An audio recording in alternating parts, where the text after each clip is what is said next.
बुकान पर बमबारी, सरकारी इमारत भी निशाने पर। ईरान के उत्तर पश्चिमी शहर बुकान में भारी बमबारी की खबर है। स्थानीय सूत्रों के अनुसार हमले में एक सरकारी इमारत को भी निशाना बनाया गया। विस्फोटों के बाद इलाके में आपात सुरक्षा प्रोटोकॉल लागू कर दिए गए हैं और अतिरिक्त सुरक्षा बलों की तैनाती की गई है।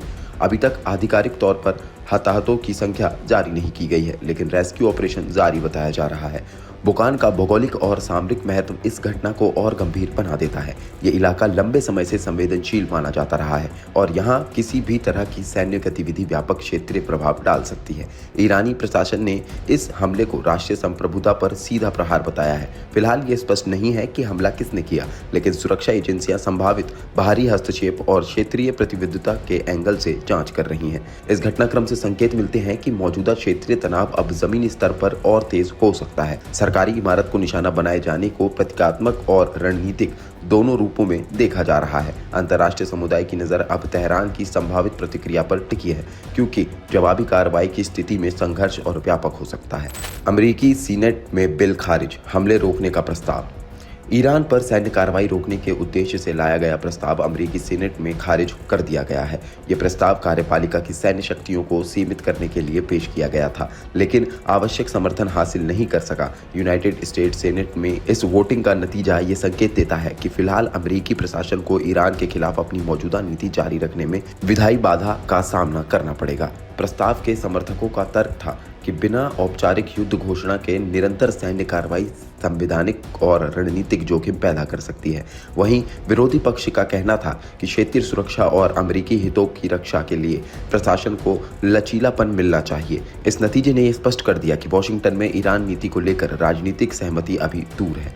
इस फैसले के बाद मध्य पूर्व में चल रही मौजूदा स्थिति पर अमेरिकी रुख और अधिक महत्वपूर्ण हो गया है। बिल खारिज होने से संकेत मिलता है कि सैन्य विकल्प पूरी तरह से टेबल से हटाए नहीं गए हैं। आने वाले दिनों में ये देखना अहम होगा कि क्या कूटनीतिक प्रयास तेज हो जाते हैं या सैन्य उपस्थिति और बढ़ती है। ईरान का वार्ता प्रस्ताव, अमेरिका की चुप्पी।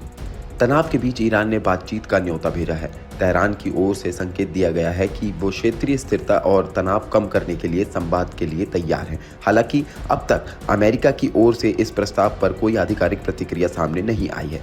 कूटनीतिक विशेषज्ञों का मानना है कि ये कदम ईरान की ओर से रणनीतिक पहल भी हो सकता है। एक ओर जमीनी स्तर पर सैन्य गतिविधियां जारी हैं, वहीं दूसरी ओर वार्ता का प्रस्ताव अंतर्राष्ट्रीय समुदाय को ये संदेश देता है कि तेहरान संवाद के रास्ते को पूरी तरह बंद नहीं करना चाहता। अमेरिका की चुप्पी को कई तरह से देखा जा रहा है। संभव है कि वॉशिंगटन पहले आंतरिक राजनीतिक प्रक्रिया पूरी होने का इंतजार कर रहा हो, या फिर क्षेत्रीय सहयोगियों से परामर्श के बाद ही कोई औपचारिक रुख अपनाना चाहता हो। फिलहाल ये स्थिति अनिश्चितता को और बढ़ा रही है। रूबियो सऊदी वार्ता और व्हाइट हाउस का बयान। मिडल ईस्ट में बढ़ते तनाव के बीच अमेरिकी विदेश मंत्री मार्को रूबियो और सऊदी अरब के विदेश मंत्री के बीच बातचीत हुई है। इस वार्ता में क्षेत्रीय सुरक्षा, ऊर्जा आपूर्ति और संभावित संघर्ष के प्रभाव पर चर्चा की गई है। सऊदी अरब, जो क्षेत्रीय संतुलन में महत्वपूर्ण भूमिका निभाता है, मौजूदा स्थिति में एक अहम साझेदारी माना जा रहा है। इसी बीच व्हाइट हाउस के बयान जारी कर दिया है।